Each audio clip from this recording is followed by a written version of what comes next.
Hello and welcome. Today we're going to learn some really useful American English words for your next trip to the supermarket. Are you ready to get started? All right, let's begin. So today we're going to follow two friends, Emma and Jack. They're going grocery shopping and, we're going to learn right along with them. Let's join them as they head inside the store. The first thing you'll notice is that as soon as they walk in, Jack is pretty surprised. He says, "Wow, this supermarket is very big."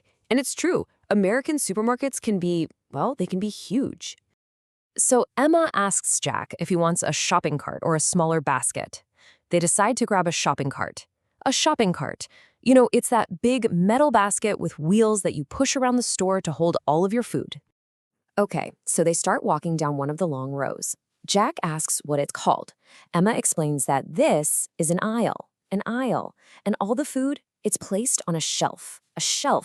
So you walk down the aisle to look at all the different foods on each shelf.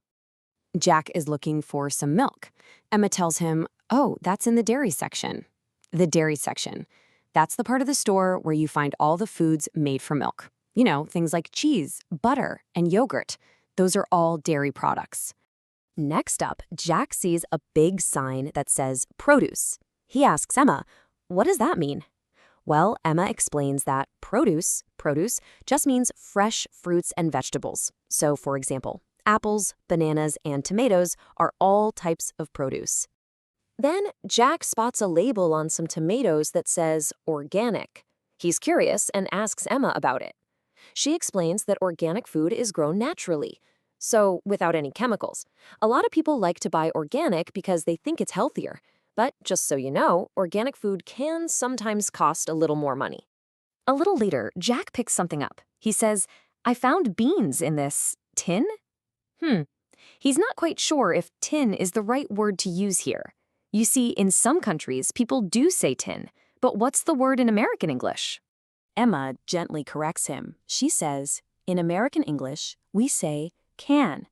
A can of beans. A can. So any food that comes in these metal containers, we call that canned food. Now they're moving to a part of the store that feels really cold. Brr! This is the frozen food section. Frozen food is kept in freezers to help it stay fresh for a really long time. This is where you'll find things like ice cream, frozen pizzas, and frozen vegetables. Suddenly, Jack gets super excited. He points to a sign and says, "Look, buy one, get one free." This is a really common special offer you'll see in American stores. So let's take a look at what it actually means. Emma explains this is called a BOGO deal. BOGO. It actually stands for buy one, get one. So what it means is you buy one item and you get a second one completely free. A BOGO deal is a really great way to save some money. Jack then asks about another word he sees on a sign, discount. Emma tells him a discount is just a special lower price for something. You might also see a sign that says an item is on sale. So discount and on sale, they both mean you get to pay less money. So when they're buying some apples, Jack sees a sign that says $3 per pound. And he's a little confused. Emma explains that per pound means the price is for a certain weight.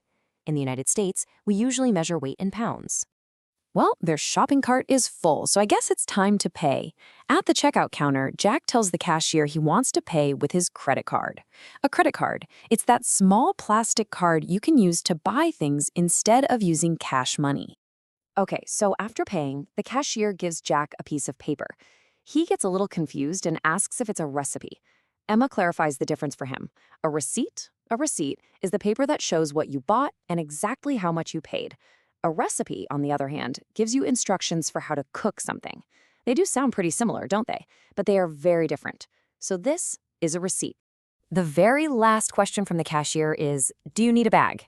In America, you'll usually be offered a plastic or a paper bag to carry all your groceries home. So getting a bag is pretty much the last step of any shopping trip. Wow, that was a successful shopping trip. Let's do a quick review of all the new words we learned today. We've got shopping cart, aisle, shelf, dairy section, produce, organic, canned food, frozen food, BOGO deal, discount, per pound, credit card, receipt, and bag. Feel free to pause right here and look over the words one more time. All right, now it's your turn to practice a little. Here is a question for you. What do you usually buy at the supermarket? Go ahead and try to use some of the new words we learned today. You can write your answer down in the comments below. I really hope you enjoyed our shopping trip today and learned some new English words. If you found this explainer helpful, please give it a like and subscribe to the channel for more lessons. Thanks so much for watching. I'll see you next time.